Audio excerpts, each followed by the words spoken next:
Bismillahirrahmanirrahim. Uhayyikum jami'an bittahiyatil Islam, tahiyatan mubarakatan wa tahiyatan min indillahi, tahiyatan ahlul jannah. Assalamu alaikum warahmatullahi wabarakatuh. Waalaikumsalam warahmatullahi wabarakatuh. Innal hamdalillah nahmaduhu wa nasta'inuhu wa nastaghfiruh wa na'udzu billahi min shururi anfusina wa min sayyiati a'malina. May yahdihillahu fala mudilla lahu wa may yudlilhu fala hadiya lahu.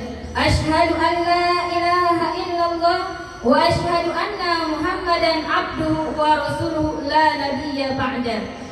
Qala Allah ta'ala fi kitabihil 'azim, a'udzu billahi minasy syaithanir rajim. Bismillahirrahmanirrahim. Wa akhadna minkum mitsaqan ghalidha. Shadaqallahul 'azim wa shadaqa rasulul karim. Yang saya hormati Bapak Supadi beserta Ibu Miswati selaku kedua orang tua dari mempelai perempuan Ananda Istiqomah SPDI, juga selaku Sohibul Bait pada hari ini. Yang saya hormati Bapak Elizar dan Ibu Henita selaku kedua orang tua dari mempelai pria Ananda Ustadz Irfan Ali SPD. Yang saya hormati Ustadz Badawi. Yang saya hormati Bapak Yusman selaku Kades Sindang Marga beserta perangkatnya ataupun yang mewakili.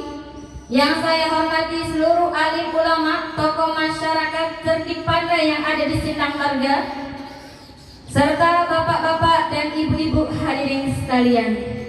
Pertama-tama marilah kita panjatkan puja dan puji syukur kita kehadiran Allah Subhanahu wa Ta'ala, yang mana pada siang hari ini kita semua bisa berkumpul di sini dalam rangka silaturahim dan walimatul urs Ananda Istiqomah SPD dan Ananda Irfan Ali SPD.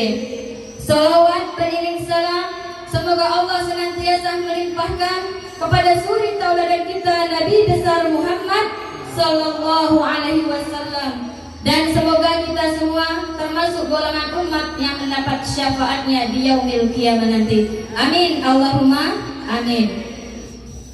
Terima kasih kepada pembawa acara, juga kepada Sohibul Bait Bapak Supadi dan Ibu Miswati, juga kepada kedua mempelai Ananda Istiqomah dan Ananda Irfan Ali yang berkenan mengundang saya untuk mengisi acara pada hari ini.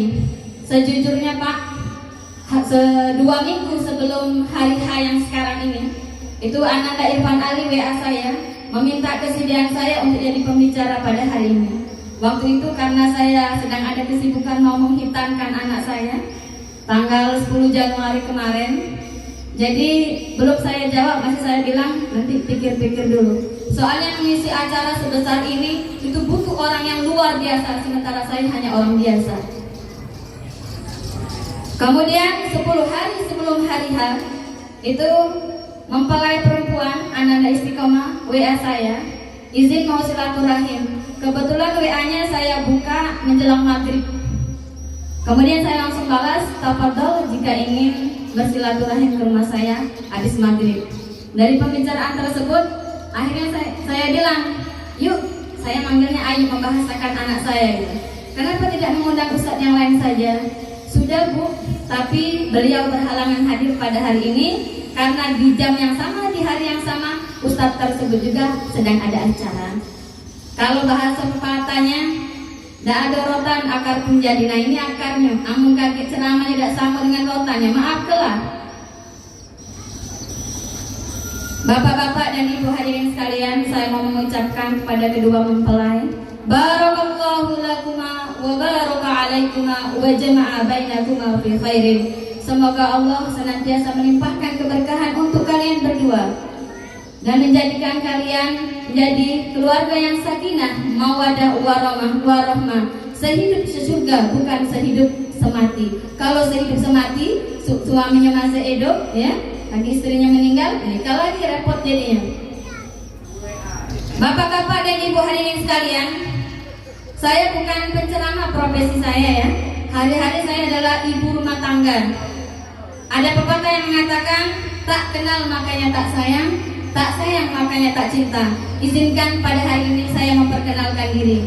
Yang sudah kenal diem baik. Ibu nak kenalan sama yang belum kenal Olehnya aku lihat tengok di sini banyak santri-santri Nurul Islam di sini yang hari-hari bertemu di kelas. Jadi serasa mau ada Nurul Islam pindah ke sini. Nama saya Ulfatul Nisa. Anak-anak biasa memanggil saya Ibu Ulfa. Kemudian saya lahir di Jawa Timur. Bapak ibu saya asli orang Jawa Timur, Pak. Tepatnya di Malang ya, di daerah Tejowangi gitu. Kemudian ketika masih bayi saya diajak trans, tepatnya di D3 Banjarjaya. Dari sini simpang D1 masuk kilo-kilo 10 kilo. Kemudian riwayat pendidikan saya itu SD-nya SD Negeri Banjarjaya. Kemudian MTS-nya saya di MTS Gupi Nurul Jadid di simpang 4 masuk lagi, Pak. Kemudian madrasah alia keagamaannya saya di Pondok Pesantren Sungai Lilin. Jadi dari D3 ke D4 kemudian ke Sungai Lilin. Qadarullah, Allah izinkan saya bersama 5 teman saya untuk melanjutkan kuliah itu di ibu kota. Saya kuliah di 2 tempat, satu di Jakarta Selatan, satu lagi di Jakarta Timur. Tahun 2009 saya memutuskan untuk pulang kampung. Icak-icaknya nak bangun kampung halaman, padahal lah bosan tinggal di ibu kota. Kawan-kawan saya, Pak, banyak yang durhaka dengan kampung halamannya. Lalu mak di Jakarta udah galak balik kampung lagi. Aku ini masih setia dengan kampung halaman aku. Masya Allah ya. Nah kemudian tahun 2009 saya melamar ngajar di SMA Budi Luhur Sri Mulyo. Kemudian di waktu yang sama juga saya melamar ngajar di Pondok Pesantren Nurul Islam hingga sampai saat ini. Kemudian tahun 2010, tepatnya tanggal 27 Juni, saya menikah. Suami saya itu ngajar di Pondok Pesantren As-Salam, juga mengajar di Nurul Islam gitu. Jadi kami ini LDR-an ya. Jauh selama setahun itu. Suamiku ngajarnya di Sungai Lilin Nurul Islam, sementara aku dewek ngajarnya di Budi Luhur sama Nurul Islam. Lama-lama tua di jalan. Akhirnya kami memutuskan untuk konsentrasi mengajar di Pondok Pesantren Nurul Islam hingga detik ini. Caknya ini banyak wajah-wajah wali santri ini. Kalau banyak wajah-wajah wali santri, insya Allah kenal dengan saya. Bapak-bapak dan ibu-ibu hadirin sekalian, sebenarnya saya merasa tidak layak untuk menjadi pentausiah pada hari ini. Kenapa? Karena di sini saya lihat banyak orang-orang yang luar biasa, yang usia pernikahannya mungkin 50 tahun, 40 tahun, 30 tahun, 20 tahun, 15 tahun, sementara usia pernikahan saya baru 12 tahun. Kalau bahasa pepatahnya itu, jangan nak ngajar di dedek berenang ya, jangan nak ngarep di lautan. Tapi maaf kalau Pak, berhubung hari ini aku didaulat, mau tidak mau, izinkan saya, para alim ulama, para dewan guru, para cerdik pandai hari ini saya menyampaikan sepatah dua kata yang saya tahu. Bapak-bapak dan ibu-ibu hadirin sekalian, ketika mendengar kata nikah, kira-kira apa yang terbersit di benak bapak dan ibu? Ini saya mau kasih contoh nih. Kalau misalnya dengar kata Palembang, itu ikonnya adalah Ampera. Dengar Jakarta, ikonnya apa? Monas. Kalau dengar kata nikah, ikonnya apa? Nikah itu identik dengan apa kira-kira? Ayo, ngomongnya sopan ya. Nikah itu identik dengan ijab kabul. Oh, Kak Kasim ya. Nikah itu identik dengan ijab kabul. Pada saat bapak dari istri kita, saya nikahkan kamu wahai Fulan binti dengan anak saya yang bernama Fulana binti Fulana, dengan mas kawin yang tersebut dibayar tunai. Di saat yang sama, sang mempelai pria dengan gagah perkasa dan pede, dia mengucapkan, saya terima nikahnya dengan mas kawin yang tersebut dibayar tunai. Wahai para suami, wahai kaum Adam yang bergelar laki-laki, pada saat Anda menerima ijab kabul dari bapaknya istrimu tadi, saat itulah semua tanggung jawab dari pundak bapaknya beralih kepadamu, wahai makhluk yang bernama suami. Dan nikah itu tidak bisa main-main. Tak senang nak pacak ditukar tambah. Tak senang tak bisa nak dibalik ke begitu saja. Ingat, wa akhadna minkum mitsaqan ghalidha. Dan istri-istrimu mengambil ikatan yang kuat darimu. Jadi ikatan pernikahan ini bukan main-main, Pak. Ikatan yang kuat, tanggung jawabnya dunia dan akhirat. Bapak-bapak dan ibu-ibu hadirin sekalian, lah cocok belum aku jadi tukang ceramah? Oh cocok, kata bapak yang paling depan, Masya Allah. Padahal aku dewek Pak merasa belum cocok, Pak. Nih bagi para single men, single ladies gitu, pada jomblo bisa bilillah nih. Ada hadis ya, ada hadis yang mengatakan, ya masyarakat syabab, man istata'a minkumul ba'a falyatazawwaj, fa innahu aghaddu lil basari wa ahsanu lil farji, wa man lam yastati' fa alaihi bis-shaum. Wahai para pemuda, walaupun di redaksi hadisnya ini adalah pemuda, masuk kategori di situ pemudi juga. Wahai pemuda, barang siapa yang sanggup untuk menikah, hendaklah kamu menikah. Kenapa? Ada hikmah di balik pernikahan itu. Lihat hadis berikutnya ya. Fa innahu aghaddu lil basari. Karena tujuan menikah itu menundukkan pandangannya, tidak tadinya jelalatan, nengok betina, Masya Allah ya, tak kedip-kedip lagi ya.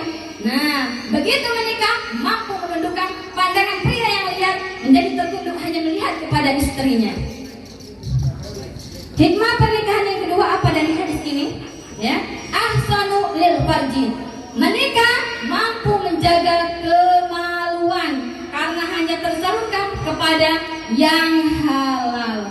Ini Pak, jadi nak megang betina, baik kan basing-basing, nak pakai ijab kabul dulu. Ini anak uang nak disahkan dulu dengan nama Allah.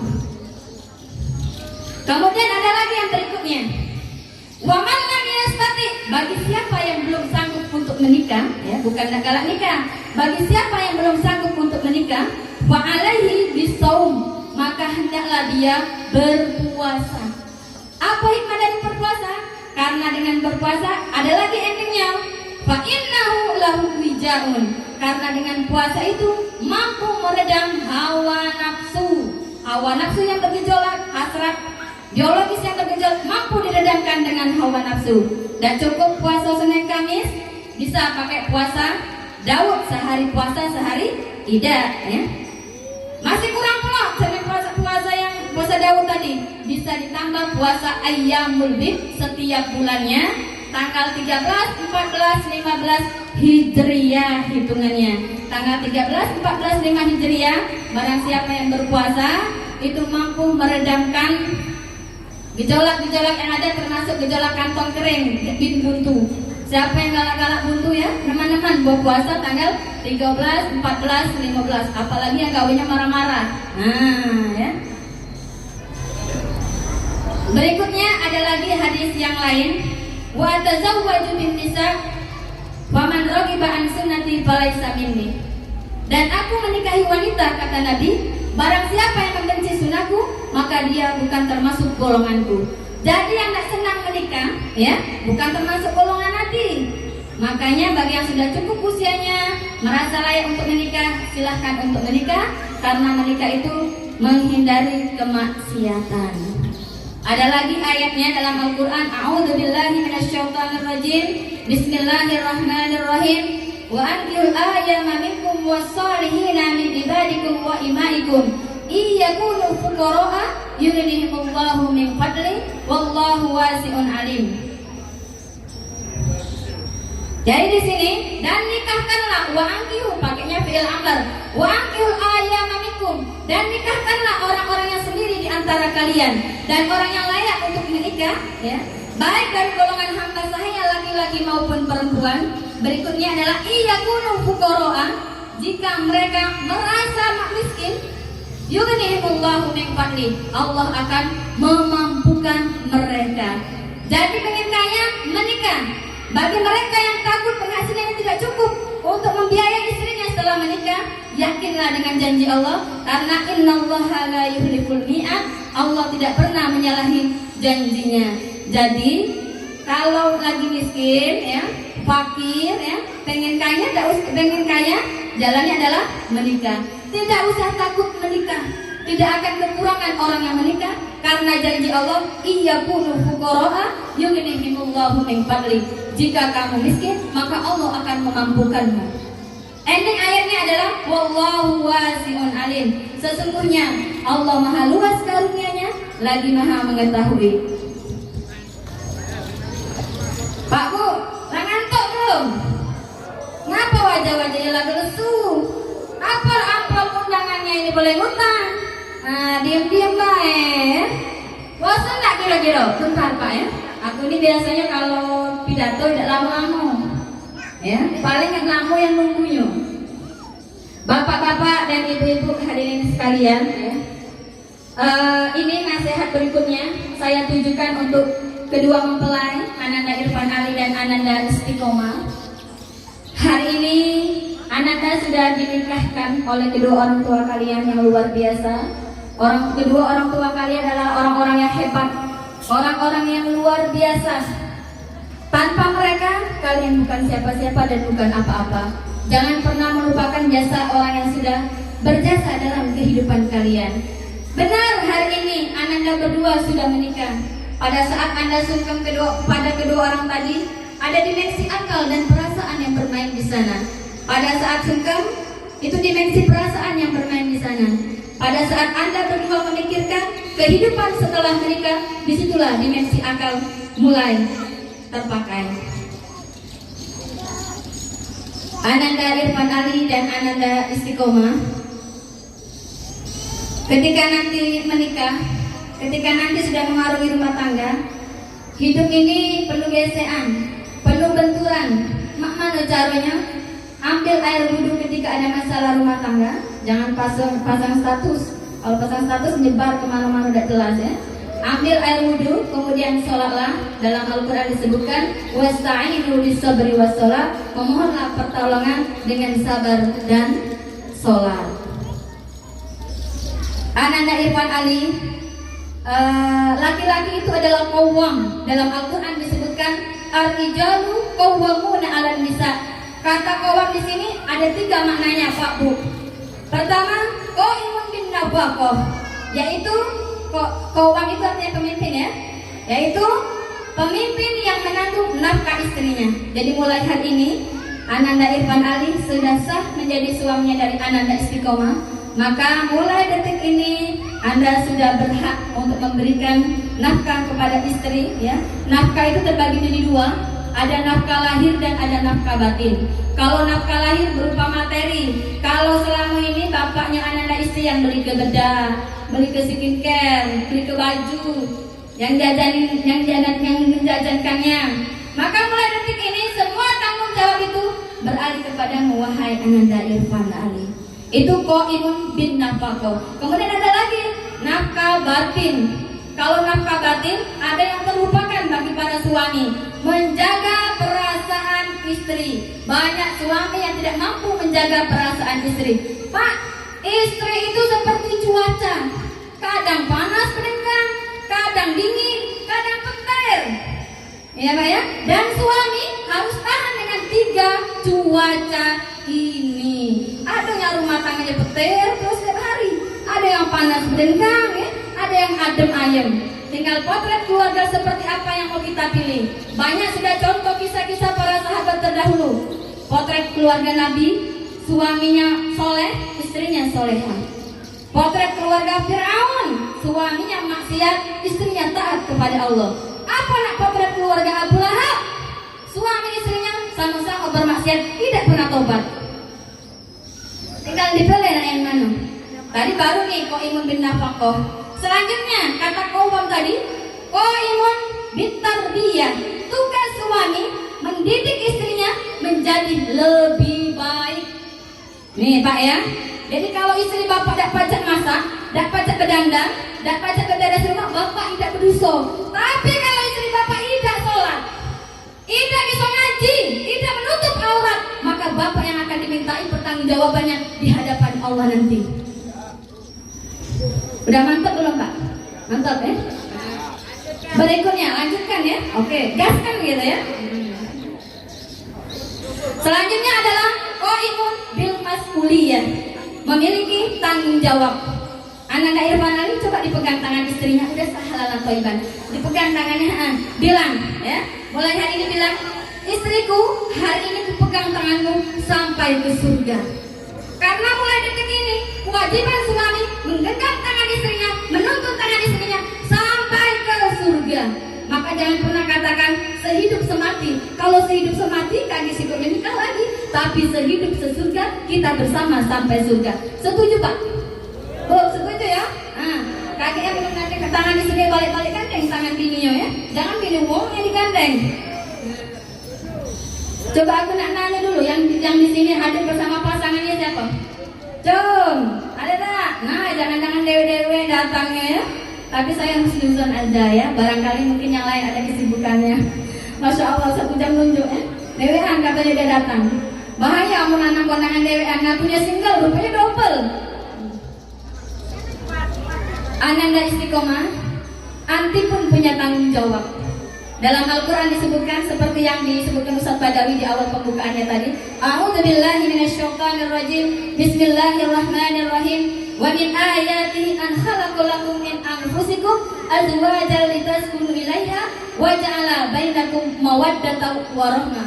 Inna fi dzalika laayatin liqaumin yatafakkarun. Ya, di situ disebutkan di antara tanda-tanda kekuasaan Allah adalah Allah ciptakan istri-istrimu dari jenismu sendiri. Berarti kalau manusia nikahnya dengan manusia, bukan dengan hantu, bukan dengan jembatan, bukan dengan yang lain-lain seperti yang viral di Facebooknya. Nah, kemudian supaya apa? Di ayat ini tujuan pernikahannya adalah litaskunu ilaiha, supaya suami merasa cenderung dan merasa tenteram kepadanya. Kemudian di situ ada domir ha itu kembali ke istri. Istri sebagai sakan, sebagai tempat kembali. Jadi sebaiknya istri di rumah, begitu suami kembali istrinya yang menyambut, bukan pembantunya. Karena banyak di akhir zaman ini suami pulang yang menyambut pembantunya, sehingga lambat laun cinta suaminya beralih ke pembantunya. Nauzubillahi min dzalik. Makanya Pak Bu, kaget kalau nak nyari asisten rumah tangga, cari yang tua-tua, nenek-nenek. Kan jadi masalah nenek-nenek ada kuat lagi nak nyapunya. Gawe ke dewe kan tak payah. Kemudian istri itu jantungnya rumah tangga. Istri perlu bahagia biar seluruh isi rumah tangga itu bahagia. Bapak Ibu kalau nengok istrinya lah marah-marah, apalagi marah dengan anaknya, itu sebenarnya kode sindiran supaya suami ini peka. Kalau istrinya lah marah-marah, lah piring lah melayang, cepat-cepat ambil anaknya. Gantian istri ini cukup lelah. Siapa yang bilang pekerjaan rumah tangga itu enak? Dari nyuci piring, gosok baju, nyapu dak kate habisnya. Apalagi kalau punya anak kecil, 5 ikok lanang galau, masya Allah, galau itu superhero. Ada yang jadi Superman, ada yang jadi apa lagi? Nah, masya Allah ya, bayangkan itu rumah seperti apa, gitu kan? Jadi istri itu adalah jantungnya rumah tangga. Istri tempat kembalinya suami. Jadikan suami itu selalu rindu untuk pulang ke rumah, gitu ya. Bapak-bapak dan ibu-ibu hadirin sekalian, menikah itu harus memiliki visi dan misi. Karena dari orang hebat akan lahir anak-anak yang hebat. Harus punya visi misi. Misinya mau kemana? Mau dibawa ke surga atau dibawa ke neraka negara keluarga ini. Jadi jangan sampai misalnya suaminya sholat, istrinya dibiarin baik tidak sholat.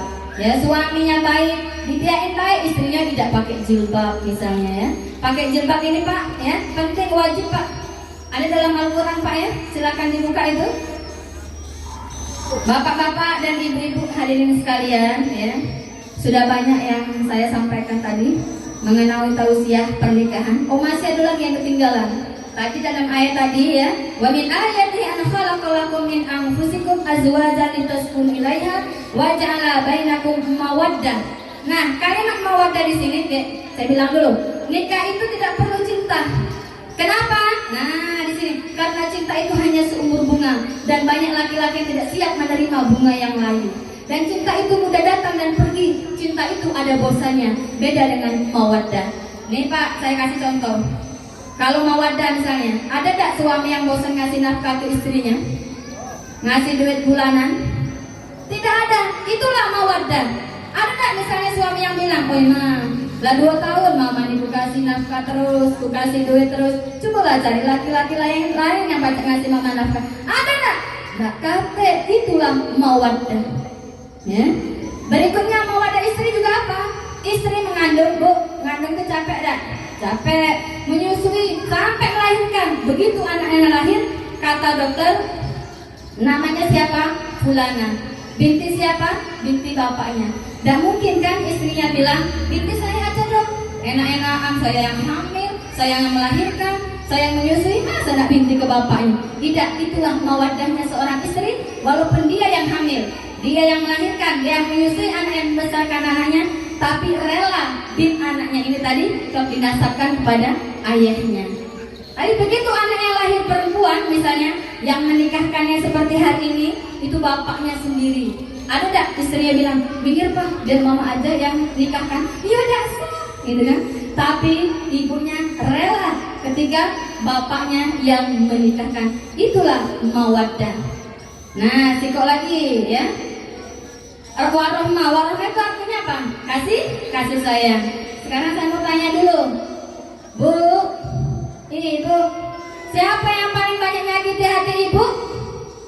Halo, ibunya dengar gak? Ibu, siapa yang paling banyak nyakiti hati ibu?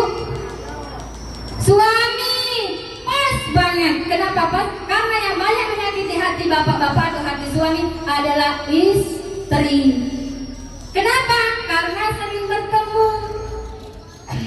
Kalau tidak pernah bertemu, mak mana nak nyakiti. Nah, warohmah itu apa? Saling meminta maaf dan saling memaafkan. Itulah kasih sayang dalam rumah tangga. Kalau semua suami istri saling meminta maaf dan memaafkan, ya, saling memenuhi kekurangan dan kelebihannya, maka tidak ada lagi rumah tangga yang retak. Ingat, tujuan dari menikah adalah menjadi kita lebih dekat dengan Allah.